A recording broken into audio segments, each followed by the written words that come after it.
Surya Saturday பாத்தீங்கன்னா நானியும் சூர்யா வந்து ஒரு போர்ஷன் இருக்கும். அது ஒரு தெலுங்கு படம் தான். அந்த படத்துல நடிச்சதுல 10% கூட இந்த படத்துல நடிக்கிறது ரொம்ப வருத்தமா இருக்கு. இந்த படத்துக்கு எஸ்ஜே சூர்யா தேவையா? Welcome to Rafi theatre. நான் உங்க ரவி. இன்னைக்கு திரைவிமர்சன நிகழ்ச்சியில நம்ம பார்க்க போற படம் ராம் சரண், எஸ்ஜே சூர்யா, கியாரா அத்வானி, அஞ்சலி நடிப்புல வெளியே வந்திருக்க கேம் சேஞ்சர் படத்தை பத்தி தான் நம்ம பார்க்க போறோம்.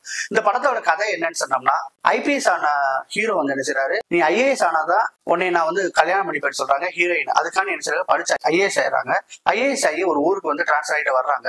அந்த ஊர்ல பாத்தீங்கன்னா அப்பா வந்து சிஎம்மா இருக்காரு. அந்த சிஎம் வந்து அப்பாவை வந்து கொலை பண்ணிட்டு அந்த இடத்துக்கு வர துடிக்கிற எஸ்ஜே சூர்யா. இவங்களுக்கு ஐஏஎஸ் ஆஃபீஸருக்கும் இடையில நடக்கிற போராட்டம் தான் இந்த படத்தோட கதை வந்து உங்களுக்கு சொல்லும் போதே தெரியுது. அந்த அளவுக்கு வந்து ஒரு கிரிப்பிங்கா இல்லைன்னு தெரியுது. ஆனாலும் பாத்தீங்கன்னா இது தெலுங்கு படம்னு முன்னாடியே அனௌன்ஸ்னால நம்ம மனசுல உள்ள தெலுங்கு படம் பார்க்க போறோம் அப்படிங்கறத நம்ம மனசுல உட்காந்துட்டோம்.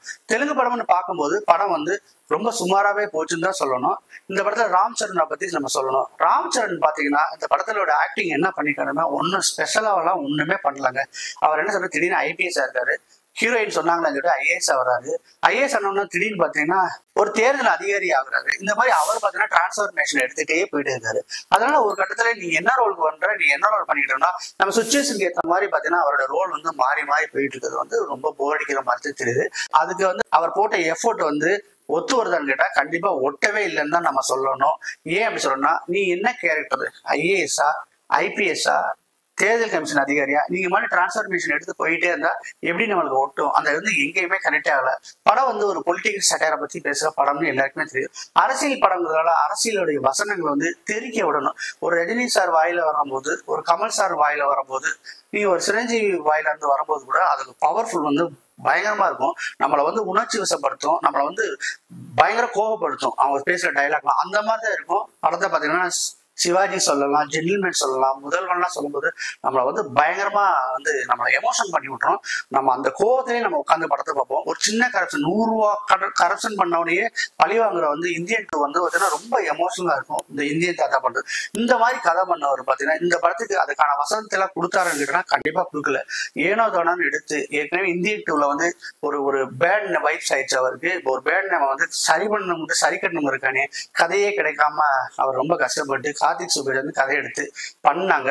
என்னன்னு கேட்டீங்கன்னா, கார்த்திக் சுப்ராஜோடைய இந்தியன் சங்கர் சாருடைய கதையவே கார்த்திக் சுப்ராஜ் இவருக்கு இதுதான் பிடிக்கும்னு சொல்லிட்டு காசை வாங்கிட்டு அதையே கொஞ்சம் கொஞ்சமான டியூன் பண்ணி பண்ண படமா தான் இந்த படம் அமைஞ்சிருக்குது. முதல் படத்துல இருந்து சில சீனு, ஜென்டில்மேன்ல இருந்து சில சீனு, சிவாஜி படத்துல இருந்து சில சீன்ஸ் இதெல்லாம் வச்சு போட்டு மசாலா மாதிரி உருட்டி கிட்டி எடுத்த படமா தான் இந்த படத்தை காமிக்கிறோம். படத்தோட இயக்குனர் சங்கர் சார் வந்து ஒரு பேட்டியில சொல்லும் போது இது வந்து விஜய்காண்டி எழுத கதை சொல்றாங்க. நல்ல வேளை விஜய் வந்து இந்த படத்துல நடிக்கலன்னு தான் சொல்ல முடியும். ஏன்னா அதுக்கான ஸ்கோப் வந்து பெருசாவே இல்லை. சின்ன படம் தெரியுன்னு ஒரு படம், அவரோட அசிஸ்டன்ட் படம் பண்ணோம். அதுல பாத்தீங்கன்னா ஐபிஎஸ் ஆபீசர்னு சொல்றத அந்த ரோலை வந்து ரொம்ப அழுத்தமாவே சொல்லியிருந்தாப்புல. அந்த அழுத்தம் வந்து அந்த அதுக்கும் நம்மளுக்குள்ள நெருக்கம் வந்து ரொம்ப ஜாஸ்தியாவே இருந்துச்சு. ஆனா அந்த நெருக்கம் கூட ராம் சரணுக்கும் நம்மளுக்கு இந்த படத்துல இல்ல.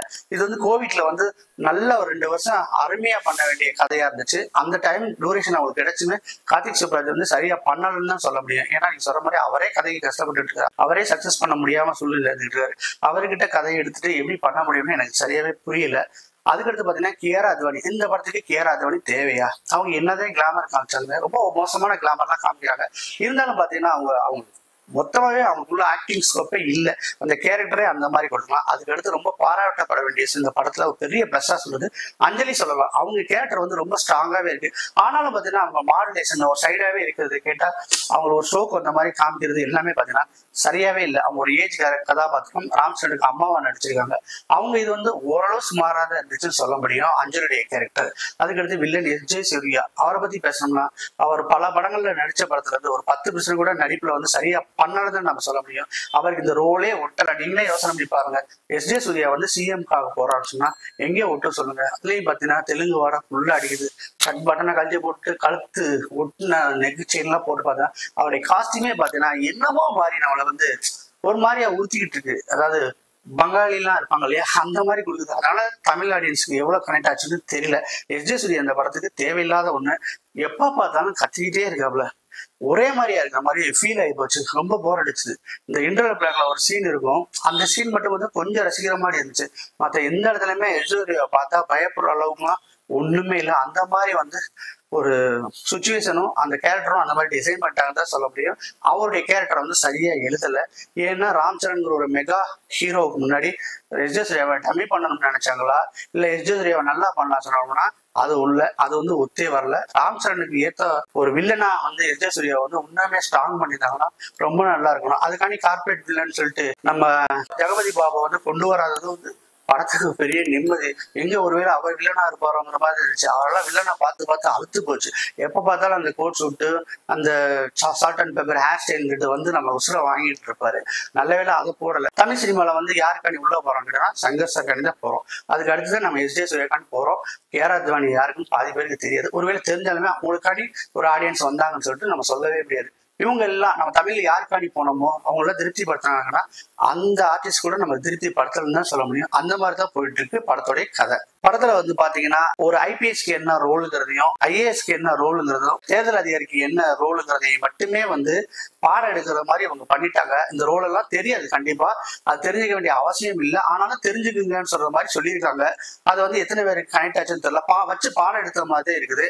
இவங்க வந்து அந்த கோவிட்ல கதை எழுத போதே வந்து இவர் எலெக்ஷன் அதிகாரியா மாறினாத சிஎம் வந்து அவர் பண்ண விடாம தடுக்க முடியும், அதாவது ஓட்டுக்கு பணம் கொடுக்க முடியாத தடுத்தோம்னா தான் அவர் சிஎம் ஆக மாட்டாங்கிறத எழுதியிருப்பாங்க போல இருக்கு. சரி, எலெக்ஷன் அதிகாரியா யாரை போடலாம், என்ன மாதிரி பண்ணலாம்னு கேட்கும்போது வந்து the best election officer in India ever அப்படின்னு போட்டு கூகுள்ல தேடினாங்களோ நம்ம வந்தது யாருன்னா நம்ம டிஎன் சேஷன் கேரளால வந்து பண்ணார்ல.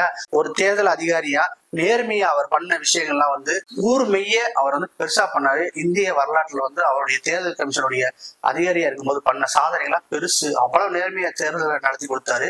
இது வந்து புக் வடிவிலேயே இருக்குது, எல்லாருமே பாத்துங்க. அந்த டிஎன் சேஷனுடைய மேட்டரை எடுத்துக்கலாம்னு சொல்லிட்டு அங்கிருந்து எடுத்து உருட்டி எழுதி அப்படியே மிக்ஸ் பண்ணி எந்தெந்த செயல்லாம் எழுதலாம்னு சொல்லிட்டு எழுதி முழுக்க டிஎன் சேஷன் பண்ணத ஒரு 50-60% வந்து அதை எழுதுனதை வச்சே அந்த படத்தை பண்ணியிருக்காங்க. அதனாலயே நம்ம தெரியல அந்த எலெக்ஷன் கமிஷன் அதிகாரியா வர அந்த சீன்ஸ்லாம் வந்து பாத்தீங்கன்னா கொஞ்சம் நம்ம மனசுக்கு ஒட்டுது. ஓ, இவ்வளவு சேட்டா இருக்கான்னு சொல்லிட்டு, அதாவது ஓட்டுக்கு பணம் கொடுக்கறது தடுக்கிற மாதிரி, ஓட்டுக்கு கிஃப்ட் கொடுக்கறது தடுக்கிற மாதிரி இந்த மாதிரி சீன்லாம் வந்துச்சுன்னா இது வந்து இப்போ வந்து சமீப காலத்துல நடக்கிற மேட்டர்னால நம்ம கொஞ்சமா ஒட்டுச்சு. பேன் இண்டியா படம் பண்றேன்னு சொல்லிட்டு தமிழ்ல இருந்து 2 ஹீரோயின், தெலுங்குல இருந்து 2 ஹீரோயின், ஹிந்தில இருந்து 2 பேர், மலையாளத்துல இருந்து 2 பேர், அந்த மாதிரி போட்டு ஒரு மிக்ஸ் பண்ணி பண்றதுனாலே நம்ம தெரியல அங்கங்க நம்மளுக்கு வந்து ரசிக்கும்படியா இல்லை. இந்த படத்துலயும் பாத்தீங்கன்னா சிஎம்க்கு பையனா வந்து சூர்யாவும் ஜெயராம் நடிச்சிருக்காரு. அவருமே வந்து அப்பா செத்துட்டா நம்மதான் சிஎம் நடிச்சுட்டு இருக்காரு, அப்பனா சாவடிச்சோம் நம்மதே சிஎம் சொல்லிட்டு இருக்காரு. 2 அண்ணன் தம்பியில பாத்தீங்கன்னா அடிச்சுக்கிறாங்க சிஎம் போஸ்ட்டுக்கு. இதுல வந்து பாத்தீங்கன்னா ஜெயராமோட ஆக்டிங் ரொம்ப நல்லா இருந்துச்சு. அவர் காமெடி கூட ஒரு சில இடங்கள்ல வந்து சிரிக்கிற மாதிரி பயம் வைக்கிற மாதிரி இருந்துச்சு. அவர் ஒருத்ததே காமெடிங்கிற பேர்ல வந்து நம்ம சுனில் அவர் வந்து பண்ணியிருக்காப்புல. சுனில் பாத்தீங்கன்னா அவர் எப்ப பார்த்தாலும்னா சைட்லயே போயிட்டு இருப்பாரு, நடக்கிற போது சைட்லயே நடந்துட்டு இருப்பாரு. இது எப்படி எங்கே ஒட்டும்னு நம்மளுக்கு தெரியல. அப்படி ஒரு கான்செப்ட் இருந்தா கூட மனசுல ஓட்டிக்கலாம். காமெடிங்கிற பேர்ல அவர் பண்ண காமெடி வந்து உண்மையிலே தலையில அடிச்சுக்கிற மாதிரி இருக்கு. படத்தோடைய ஓப்பனிங் சீன்ல பாத்தீங்கன்னா ராம் சரண் வந்து ஒரு சில சேட்டையெல்லாம் பண்ணியிருப்பாரு. ரயில்வே ட்ராக்ல வந்து அந்த ரவுடிகளை கட்டி வச்சுட்டு நீ இந்த ஆப்ஷனுக்கு ஒத்துக்கிட்டாதான் நான் இவங்களை காப்பாத்துன்னு சொல்றது ரொம்ப நல்லாவே இருக்கு அந்த வில்லன்ட்ட. ஏன்னா வில்லன் பாத்தீங்கன்னா ராம் சரணுடைய ஃபேமிலி வந்து இது பண்ணி வச்சிருப்பாரு, லாக் பண்ணி வச்சிருப்பாரு. அப்போ வந்து இந்த சீன் நல்லா இருக்கும். அப்ப ஹெலிகாப்டர்ல வந்து அந்த எனக்கு வந்து ஹெலிகாப்டர் ஒன்று நான் இங்கிருந்து தப்பிச்சு போனேன், ஏன்னா அந்த இடத்துக்கு நான் சீக்கிரம் போய் ஆகணும்னு சொல்லிட்டு ஹெலிகாப்டர் கேட்பாரு. ஹெலிகாப்டர் வந்தாரு. ஹெலிகாப்டர் ஏறிட்டு லுங்கியோட அவங்க கட் பண்ணி காப்பாத்திட்டு போடுற சீன்லாம் பாத்தீங்கன்னா ரொம்ப கிரிஞ்சா இருந்தாலுமே ரொம்ப நல்லாவே எடுத்துருங்க. ஆரம்பத்துல அந்த 10 நிமிஷம் 20 நிமிஷத்துலயே 10 கோடி ரூபாய் கலெக்ஷன் போயிடுச்சா, சூப்பரா அப்படின்னு நம்ம சொன்னா கூட அதுக்கடுத்து போக அது வந்து அப்படியே கொஞ்சம் கொஞ்சமா குறைஞ்ச மாதிரி இருக்கும். ஒரு 500 கோடி 400 கோடி 200 கோடி அடிக்குமானா கண்டிப்பா அடிக்காது. ஏன்னா இது ஒரு ஆவரேஜான படம் தான் நம்ம சொல்லணும். 2025 சங்கராந்திக்கு வந்து இந்த படம் ரிலீஸ் ஆயிருக்குது. இந்த படத்தை குடும்பத்தோட பார்த்து ரசிக்கலாமான்னு சொன்னோம்னா குடும்பத்தோட பார்க்க வேண்டிய படம் தான். நீங்க வந்து டைம் கிடைச்சா போய் பார்க்கலாம். இதை குடும்பத்தோட பார்த்து ரசிச்சு என்ஜாய் பண்ணிட்டு பயங்கரமா வருவேன்னு கேட்டா கண்டிப்பா வந்து வர முடியாது. ஒரு நல்ல கதைகள் அம்சமான ஒரு படத்தை நான் பார்க்க போறேங்கிறவங்களுக்கு இந்த படம் லாயக்கு இல்லை. ஒரு மசாலா பார்க்க போறேன், ஒரு ஹெலிகாப்டர்ல பறக்க போறேன், ஹெலிகாப்டர் கத்தி ஏற்றிக்கிட்டு லுங்கியோடய வரப்போறேன் அப்படின்னு நினைச்சீங்கன்னா அந்த படம் வந்து உங்களுக்கு நல்ல விருந்தாவே இருக்கும்னு நான் சொல்றேன். ஆனாலும் பாத்தீங்கன்னா கதையோடைய நாட் இருக்கு இல்லையா, அது வந்து ஒரு ஃப்ரெஷ்ஷா இல்ல, ஒரு கிரிஞ்சான நாட்டு தான் நம்ம சொல்ல முடியும். பல படங்களும் வந்ததுதான். அப்பாவை படம் பண்ணிட்டு சிஎம் ஆகிருக்கிற ஒரு மயன், இவர் சிஎம் ஆனா நாடே கெட்டு போய் தடுக்கிற ஒரு அதிகாரி, 2 பேருக்கு நடக்கிற போராட்டமா தான் இந்த கதையை நம்ம பார்க்க முடியும். இதை வச்சுட்டு அவர் ஸ்கிரீன் பிளே பண்ணதெல்லாம் செம்ம கிரிப்பிங்கே இல்லாம போயிட்டு இருக்குது. ஆனா பெரிய நல்ல விஷயம் என்னன்னா சரியான டூரேஷன், சீக்கிரம் எஞ்சி போகலாம்னு சொல்லிட்டு வெளியில அனுப்பினாங்க.